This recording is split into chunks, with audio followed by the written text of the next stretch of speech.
I can hear Lincoln right now calling me a wuss because I'm crying.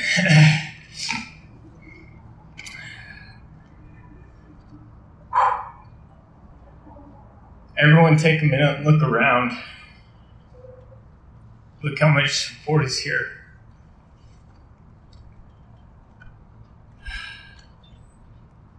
It's unbelievable.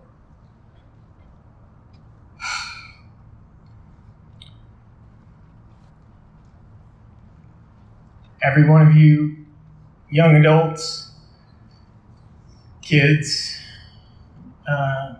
full-grown adults, everyone is included in this.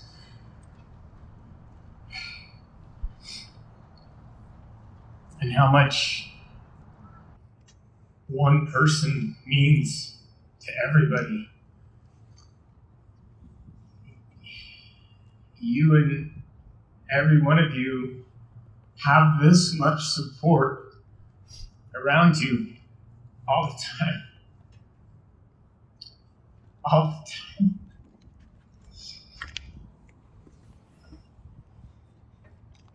Oh, I think I just need to read this. Oh, man.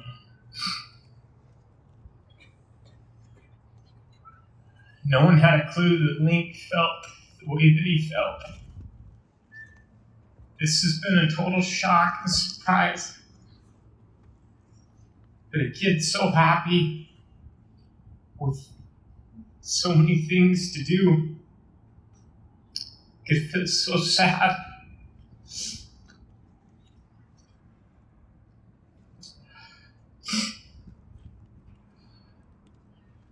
If you feel that way, please talk to somebody. I wouldn't wish this on my worst enemy.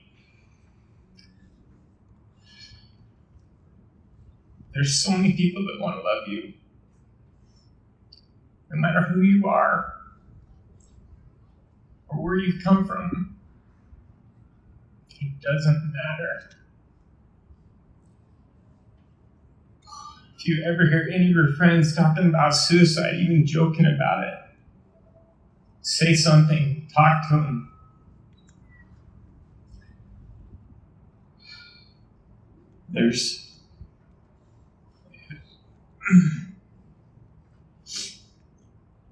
The tough times will pass and life will get better. It always does. I promise you're loved and your life matters.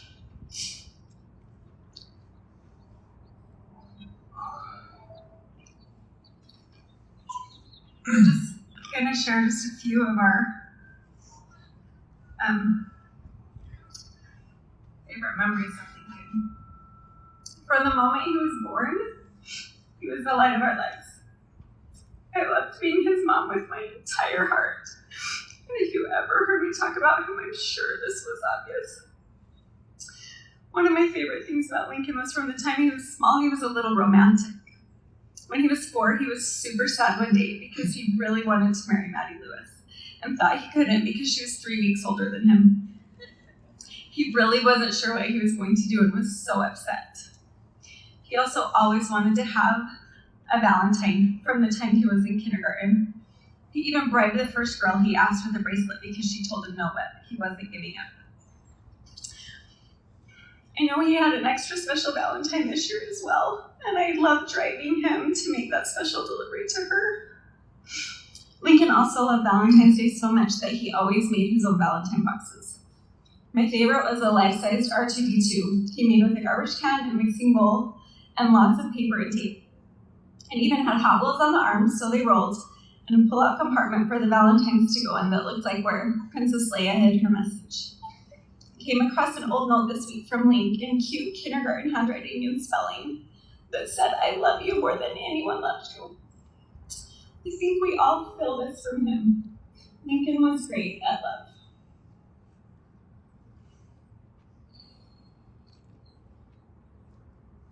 Lincoln has been my adrenaline junkie sidekick. There's not another kid I'd love to have with me on all my crazy things that I do. From months old, as I looked over my shoulder to see if Natalie was looking, I was throwing them across the room into a stack of pillows, trying to stick backflips with twists, front flips.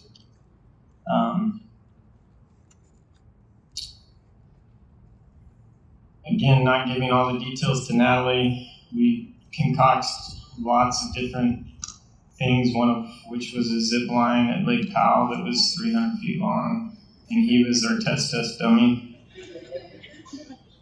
That freaked him out a little bit, but he made it. I think it's funny that you thought you were hiding any of that from me. He was our fourth kid. I was pretty desensitized by then. Some of my best memories with Linc have to do with food. When he was in fourth grade, he asked me if I would bring him lunch once a month and eat with him and his friends. I will forever be grateful I said yes, and that for fourth and fifth grade, we had those lunches together each month. He always either wanted Chick-fil-A or sushi. We also had a tradition of going to get sushi after dentist or orthodontist appointments, and it was so much fun. I'm so thankful Lincoln got to raft down the Grand Canyon with us so many times. On one of our trips, when Lincoln had just started sixth grade, he got to come down for just the last 3 days of our trip. They let me fly up on the helicopter and then fly back down with him, which was so fun, and I will never forget riding on the pontoon with him and having him say, "Mom, I have to tell you something. I had my first kiss on Friday." I love that you would tell me that stuff. He loved and would always ask when the next big adventure was that I was trying to plan, or stupid idea that I was trying to put together. That kid literally had no fear. He was instantly good at everything, which made me a little jealous. Like for instance, just last summer, he decided he wanted to learn how to slalom ski. And we were out on the boat and he asked a few questions, how to get up, what am I supposed to do? Slalom skiing is something I've done for 25 years, 30 years, and it's not that easy, as some of you may know. But he grabbed the ski, jumped in the water. Then Cameron leaned over and said, "I bet he gets up on the first try." And I said, "There's no way. There's no way." But sure enough, to my surprise and Lincoln's, he popped right up on the ski. And not only did he just get up, most people just stand behind the boat and ski for a minute. He decided it was time to start cutting over the wake and start cutting back and forth, and he just went right at it. He then got back in the boat and said, "That was awesome. Can we do that again tomorrow, Dad?" When Linc was a baby, we would take him snow skiing, and Ty would carry him first in a baby bjorn on the front of him, and then as he got a little bit older, on a backpack on his back. So when he wasn't even quite 3 yet, he was so ready to get down on the skis all by himself. And Ty had him on a leash for the morning, but by the afternoon he was on his own zooming down the hill. He was a great skier and he loved it so much, even though he had a few serious crashes, one that knocked out a baby tooth and one that broke his leg. I'm super thankful that 3 seasons ago he asked me to teach him to snowboard, and we got to have a couple trips to Bryan Head with just the 2 of us. It didn't take him long to completely pass me up, and he spent this last season going back and forth between his skis and his snowboard, trying jumps and flips and landing every second on both. Ty and I have always loved scuba diving, but it has become extra fun the last few years since our kids could join us. And of course, Lincoln was amazing at it. I loved being down there with him, and I will miss him goofing off and doing backflips with me in the water as we waited 15 feet below the surface for a 3-minute safety stops. Another of my favorite memories of Linc is 2 summers ago, we hiked this Salcantay Pass in Inca and the Inca Trail in Peru. I loved the times we would leave the rest of the group and hike for a bit with just me. At one point, we were almost to the campsite for the night, and Lainey asked me if we could run. I was of course thrilled. One of my kids wanted to run with me, so off we went. After a few minutes, Linc caught up to us, and there I was, running with Lainey and Linc across the Andes. I couldn't keep up with either of them, but it will forever be one of my most cherished memories. From road swings, off bridges, to canyoneering, scuba diving, mountain biking, dirt biking, stand-up jet skiing, snowboarding, snow skiing, snowmobiling, wakeboarding, slalom skiing, cliff jumping, flying with me in my ultralight, kayaking, and many more. This kid was my sidekick, and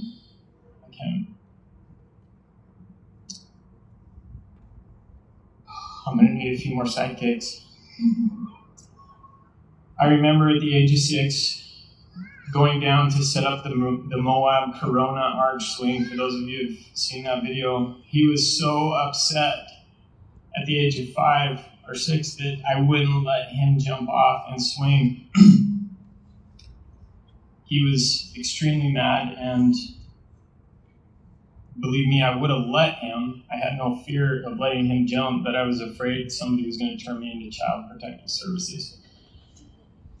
We were able to calm him down that day by letting him rappel off the arch instead. And we later joked about that because he still remembers that to this day, and decided together that that was probably a good idea. Lincoln loved driving. His friend Matthew's dad Jared taught him to drive a stick shift a couple of years ago, and he was so proud. Then this last year, when Laney got a car that was a stick shift, we let Lincoln teach her how to drive it. He was a great teacher. I just loved sitting in the back and watching them together. Lincoln also loved riding his dirt bike, and I loved hearing from everyone else that went out with him how awesome he was on it. A couple of years ago, when Lincoln was 13, our family did a trip to Cozumel, and we rented mopeds to get around. I was happy to let Linc drive me, since he loved it, and I knew he was better at driving it than I was. But one day we were all out, and he was driving, and I was on the back, and the Mexican police pulled us over. They kept saying in a broken English, "The babies can't drive." It was one of our favorite things to tease Lincoln about, and it has become such a fun inside joke. I'm grateful that for the last few months I've had to drive Lincoln to and from school every day since we lost our carpool when we moved. And then I got that every morning and every afternoon with him. I loved that time with him every day and looking for that curly blonde hair at KB when I would go pick him up. One of Lincoln's favorite thing to do was trash talk my friends. That kid, he just loved to make anybody that hung out with me, dirt biking, kayaking, feel inferior to him. And he took it every chance he had. It was so fun to watch the looks on my friends' faces, especially new friends, as they got belittled in front of all of us. My friends would look at me in amazement, confusion, smile, shrug their shoulders, and then laugh. That kid could get along with anyone, any age, young or old. He had the ability to talk at an adult level, a child level, or any level. Didn't matter who you were, he connected. We were finding this out from notes after notes after notes of strangers that we have not heard, didn't know. That he was the first, oftentimes the first, to say hi to somebody that was alone in a hallway, or the new kid moving into the school. He had such a big heart. He made everybody feel loved. We know that Lincoln was loved by so many and that we aren't the only ones crying and missing him so much. I know Tyler's friends all love Lincoln and having him around for adventures. We have really enjoyed getting so many notes from so many of the kids at school. They considered him a friend. We love hearing your memories of him and how you met and the things you like to do together. And especially that he was kind to you, included you, or held the door open for you. I also know that all of my friends love Linc as well. But I have to give a shout out to the 2 extra mamas that he was especially close to. Malia and Mary Jo, thank you for making him a part of your families and loving him like we do. He loved you so much. Some of his favorite places were Lake Powell, the Barkley Family Ranch, Carlsbad California Reunion, Fish Lake, and of course the Grand Canyon, which has become a very special place for us. That reminds me of a story about Lincoln. We had he was down on this last Grand Canyon trip with us, and let's see, how old was he? He was probably 13. He had heard me tell a story about a particular rapid there. It was called Killer Fang Falls. It's a little lower on the river, but this is a rapid that got the best of me once. I got kicked out and hit the Fang. It's a big rock that sticks out of the water, and the water has sharpened it up to just razor sharp. He's heard me tell this story and how it gashed my knee open, like a 5-inch gash, and I had to duct tape it and leave it duct taped for a couple days until I got off the river. So when we came up to Killer Fang Falls, his ears perked up and he said, "Dad, I want to go do it." I'm like, okay. So with a worried mom and an eager little child trying to prove himself, he jumped in the kayak and proceeded to head down Killer Fang Falls. We positioned our boat down below the rapid to fish him out if we needed to. But he jumped in, immediately got kicked out of the boat and started floating right for the Fang.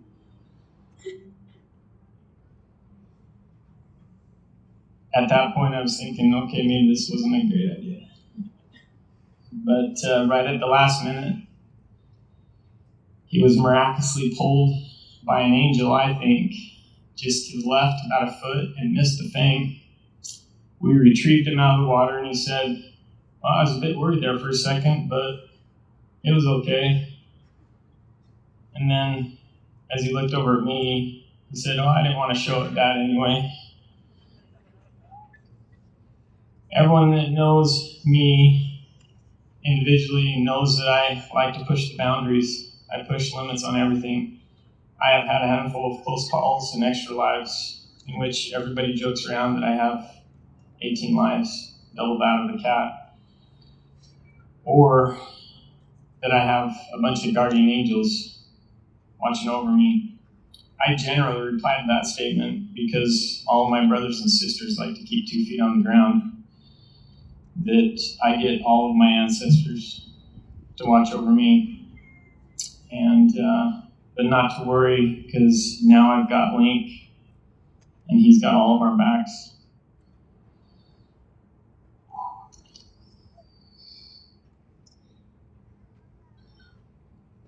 One thing I will be forever grateful for is the relationship Lincoln had with each person in our family. Seeing your children love each other is everything to a mama. We all loved him so much, which means the hole he left is huge. It's hard to picture the future. So just another reminder to everyone out there. You are loved, and we need you, and we want you here so much. Lincoln was such an amazing kid, and it was a pure joy to be his mom. I feel so lucky I got to be his mom during his short life, and I'm so thankful to know families are forever. I'm thankful to know he's with my dad, who he adored, and so many other family members as well.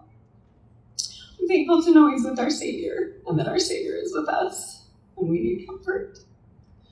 And words could never express how grateful I am to each of you for all the love you've shown us this week. Been at home knowing that there were so many busy hands out working for us, and that I would never have any idea of how much time and effort has gone into this. And we're also so thankful for all the people that helped us get home on Sunday morning faster than we ever would have been able to without miracles and amazing friends. And all the people that have done this night, it is unbelievable. Thank you will never be enough, but thank you.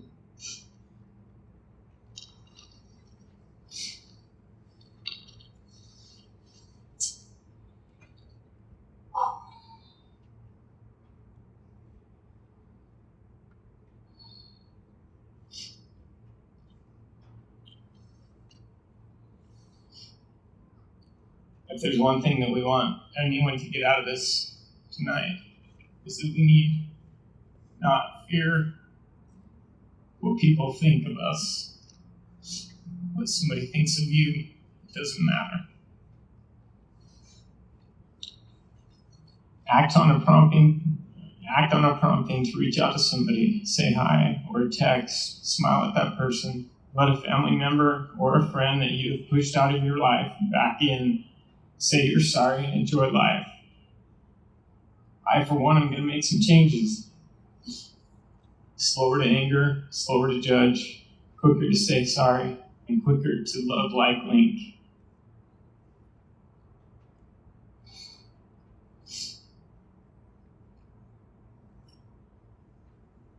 We love you, Linc.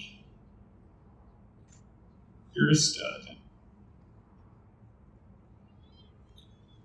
And we can't wait to embrace you again.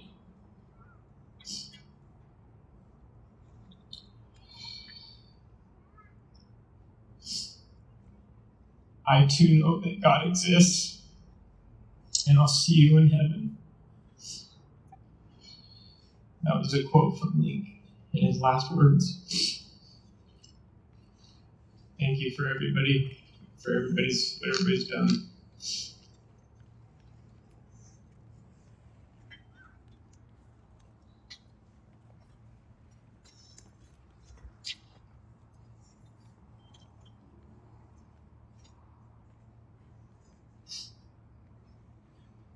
I think the three of us could certainly stand up here for hours and talk about Linc and how much we loved him.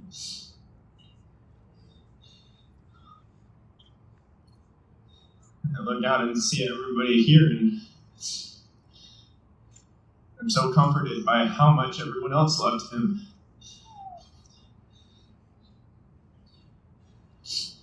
I think the best way to come up here and speak about Linc is memories that I have with him, and that's what I'd just like to share one or two of my favorites. One of mine and Linc's favorite family vacations is our annual family reunion to Carlsbad with my dad's side of the family. We loved going there and spending every single day at the beach and going out in the water and just getting demolished by waves. Something about just being out there with him, body surfing, and even just like standing out there like this and taking a wave to the face is just really, really fun. And last year, our family took a trip to Costa Rica, and we spent one day at the beach, and me and Linc wanted to go out and play in the waves, but these waves were about twice as big as the ones in Carlsbad. And all along the beach, there's literal red flags sticking out of the beach. We didn't know what those meant, so we ran out there, and quickly we realized how deep it got, how quickly it got very deep. And we lost to where we could touch, so we were just swimming. And then we turn around and realize that we don't recognize the beach behind us, and that we've drifted probably 100 yards from where my mom was. And we were both doing fine, and so we thought we could handle it, and we stayed out there. And we played in these waves for a little bit, and then one massive wave hit us, and we're like, okay, that's enough. And we wanted to make our way back, and we couldn't. We were swimming in place, and we both started to get really scared. I'm really grateful that we were both very good swimmers. But these waves just kept coming and coming, and we were just getting farther and farther away from where my mom was. And it was one of the scariest moments of my life, and I know that Lincoln felt the same because we talked about it afterwards. But all of a sudden, the waves just stopped. They just stopped coming, and we were both, I've never been so physically fatigued in my life. I just started slowly backstroking towards the beach, and Lincoln was ahead of me, closer to the beach, and eventually he's just like, Cam, I can touch. And those are the most beautiful words I've ever heard in my entire life. And we walked back to shore. We both collapsed on the beach for probably 5 minutes and just laid there breathing about as hard as we could. Took the walk back to my mom, and my mom had just looked up from her book and realized we were gone. And so that was a moment that I feel brought us closer as brothers, and something that I will always remember, to notice the red flags. And that's a moment I'll always cherish with Linc, is when we got back to our hotel room, we kind of just laid in bed and contemplated life a little bit. I'm just like, whoa, that was real. And I'm very grateful that Lincoln was willing to do those things with me and have little to no fear on anything we did. Most of the things that me and Linc did together were a competition. It was him trying to one-up me or vice versa, except for when it came to wakeboarding. Lincoln and I were, I think, probably, my dad's out of commission these days, and all the girls in the family like surfing, so me and Linc were the only ones left to wakeboard. And I really enjoyed my time out on the wakeboard, and Lincoln started to kind of adopt this, and he started to get really good at it really fast. But it was never felt like a competition. That was the one time that I felt like we kind of cheered each other on, and we were always rooting for each other to jump the wake, land a flip, whatever it may be. And one of my favorite moments that I'll ever have was being on the boat the first time Lincoln jumped the whole wake, because you cut in about as fast as you can, and you get some air, and it's surprising. And I remember the look on his face when he was in the air, one hand on the rope, he was like, oh, you know? It's awesome. And he landed, and I just remember standing up on the boat, jumping up on the bench, and just throwing my arms up and being so excited for him. And he always did the same for me. When I landed my first flip, he was doing the same, and it was just something I always love. And now he'll always be there with me while I'm wakeboarding. I know that.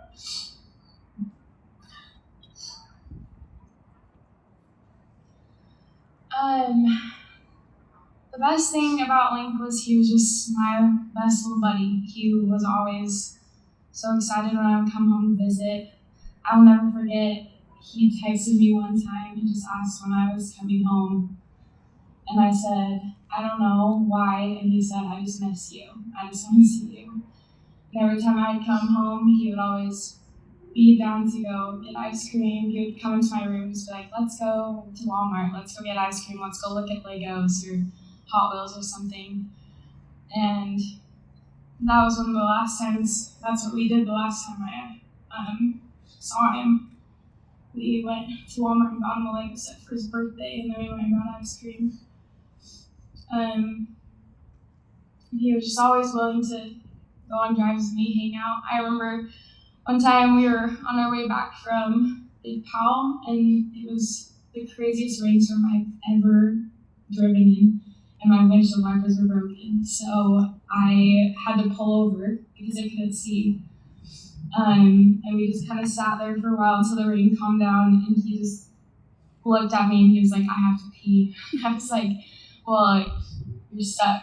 And he was like, I'm just gonna go. And he goes out in pouring rain, and then comes back, gets in my car, and gets it all muddy. And I was so mad at him. He was just always had a smile on his face. He was just like the best friend a sister could have. Always wanted to hang out, and we would FaceTime all the time because I don't live at home anymore. One of my favorite memories, we would just talk about random stuff, but one of my favorite memories was we were just talking in his room. He was like, what would happen if I just put you on the fan? And so he puts the phone up on the fan and turns the camera down, and then he goes and turns on his fan. And eventually the phone flew off and hit the ground, but I have a video, which I posted on my Instagram, a lot of you probably saw, but he turned on the fan and comes back and starts spinning around in circles and is like saying, can you see me? And that's my favorite video I have of him. I'm so glad I screen recorded that. But ever since he was about 6 years old, we would watch the movie Elf, and every time I'd see him, or while I was on my mission, he would write a letter. He would always say, "Bye, buddy. Hope you find your dad. Thanks, Mr. Narwhal."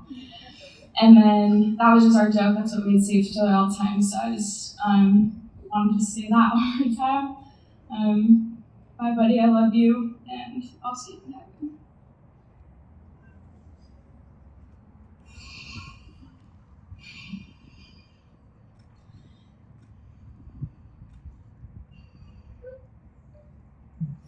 With it being just me and Lincoln at home, we spent a lot of time together, and I know so many people would say this exact same thing, but I considered him my best friend. And I don't know many siblings that don't fight, but I seriously can't think of a single fight we ever had. That kid loved like no one else. Lincoln is love. He lit up every room he walked in with his bright blonde curls and his blue, sometimes green eyes. Maybe now I'll embrace my curls I hate a little bit, if I can look half as cool as him. But if you knew Lincoln, you knew he was a flirt. I was excited to see which one of my friends he would end up with, since every time he was around they would fight over him, and I promised he loved it, and so did they. So, in the past year, our favorite thing to do became going to the gym together. Every day I'd come home and see him on the couch and tell him to go get dressed. And my favorite memories are driving to the gym, listening to music, getting pumped up, and then at the gym I just loved having him there. I just felt like he had my back. I felt safe. I just have so many memories talking about all of that. Our texts are just, "Can you take me to the gym? Can you take me to the gym? When are you going to the gym?" That's all we did. And whether it was secretly buying him pre-workout behind my dad's back because he wouldn't let him buy it, or anything like that, I loved it, and I loved spending that time with him. My last memory of him was we went to the gym last week, and on the way back we got into a deep conversation about music. That kid loved his music. The last 4 years, I don't think I've seen him without an AirPod in his ear. Wherever he went, he had music going, and he loved it.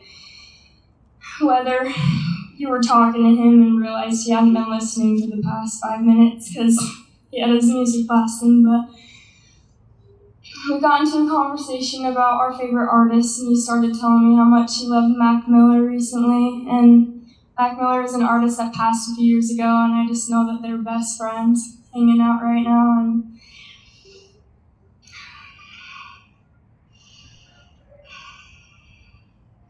the last story I want to share is just a story that shows just a fraction of how caring he was, especially to me.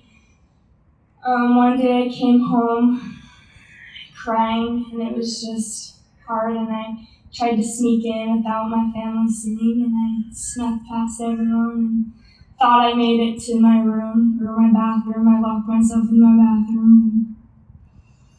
Thought I made it, but I hear a little knock on the door. And he just said, "Lynn, are you okay?" And I just said yes, and he sat on the other side of the door and just sat there with me and always reassured me of how awesome I was. Made sure I knew my worth, and he was so sweet and caring all the time. And I hope that we can all learn from him and love like him, and I'll try my whole life to love and be as cool as him. I love you, Lincoln.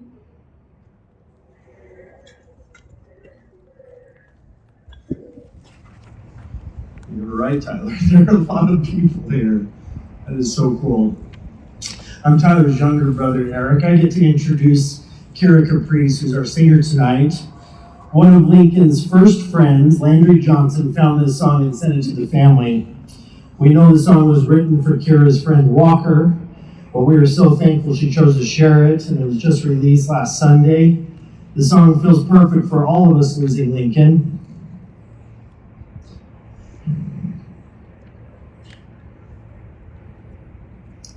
Even the cover photo of her album with the curly blonde-haired angel boy comforting the blonde-haired girl makes the song feel like it was meant to be part of our celebration tonight. We're so thankful Kira would take time to travel to share her beautiful song with us in person. As you listen to the words of this song, please remember that Lincoln will be watching over all of us and wants us to be happy and smile just like he always did. Kira.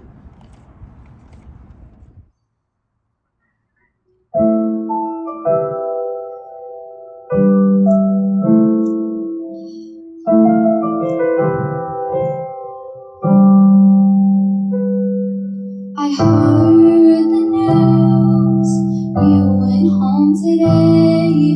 Who's gonna walk me to my car? Goodbye didn't get to say. It's harder than I ever believed it could be. But I'll make you a promise if you'll make one for me. Check in with your mama, let her know that you're okay. Send sunshine to your daddy when the skies are dark and gray. Watch over us from heaven, don't let us lose our way. If you think that's something you can do, I'll do my very best to keep smiling for you.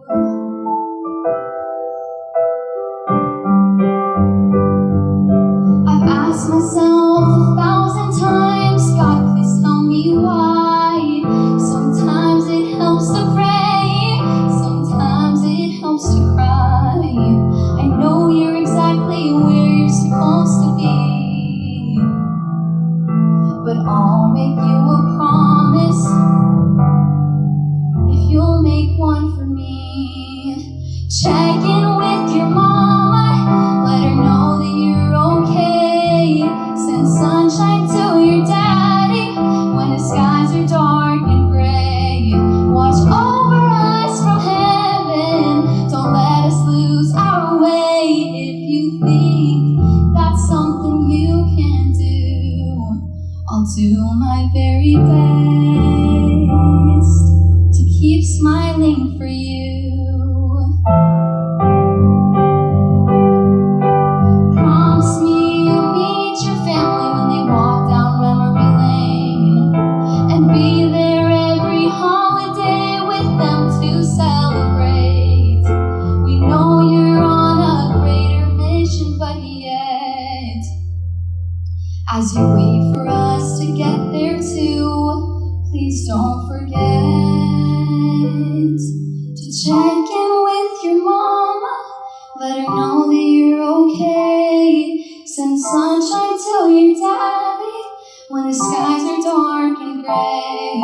Watch over us from heaven, don't let us lose our way. If you think that's something you can do, we'll do our very best to keep smiling for you.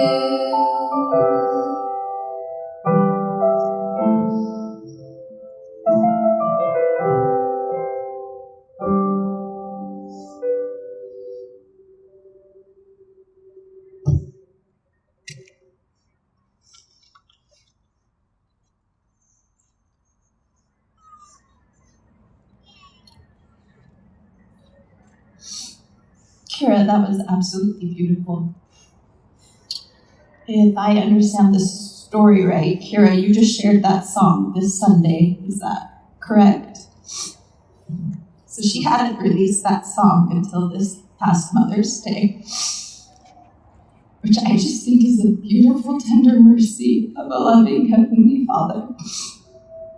And I really hope that Tyler, Natalie, Cameron, Morgan, and Lane continue to feel those miracles and tender mercies. We love Lincoln. We are missing Lincoln indescribably. Tonight we are celebrating Lincoln's life, but we're not celebrating the way he died. I am Lincoln's cousin, and Natalie asked me to speak because I too have suffered the loss of a loved one to suicide. My husband Jeremy took his life 5 years ago, and just like Natalie's family, our lives have not been and will never be the same. We would give anything to bring Lincoln and Jeremy back, but we can't. So we share our experiences in hopes that will educate others and prevent more suicides and broken hearts from happening. For all of you here tonight, and any of you that are struggling with suicidal thoughts, please read the article on the back of the program. I'm going to share some thoughts from it now. I know you don't really want to die. You just want to stop the pain, and you don't see any other way out. Your brain won't let you believe you can feel better. But what is happening in your head is treatable. Make the decision to tell someone. This takes a lot of courage. Asking for help is not a weakness, but a strength. It takes guts. There is a part of you that wants that help. Listen to that part of you that wants help. Decide who is the best person to tell. It might not be a parent. It might be an aunt, a grandmother, or a teacher. You can also call or text 988. 988 is an emergency number specifically for those having a mental crisis or thinking of taking their life. Please have the courage to use it. Figure out the best way to tell someone that works for you. Be direct. Don't use phrases like, I want to hurt myself. Say instead, I have something very important to tell you. This is not a joke. Can I trust that you will listen? I've been thinking of killing myself and I need help. I don't understand these feelings. If you do not want to sit down face to face, write your mom or dad a message. Parents, do not be afraid of asking your children if they have ever had thoughts of taking their life.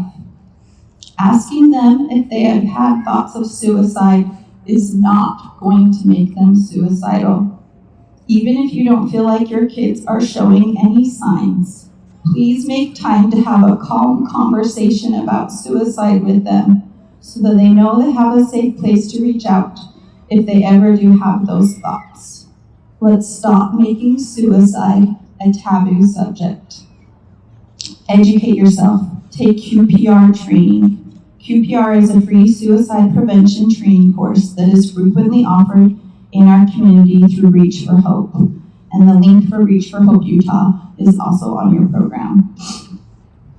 Again, to those of you who are struggling with thoughts of taking your lives, please do not lose hope. You are not broken. Depression is a sickness and it is treatable. Just as you would seek help and treatment if you had the flu or broke a bone, you can seek treatment for this. There are many resources and people who love you and want to help take this heaviness off of you. There is hope. Please reach out. You are worth it, and you are so loved. Let's love like Linc.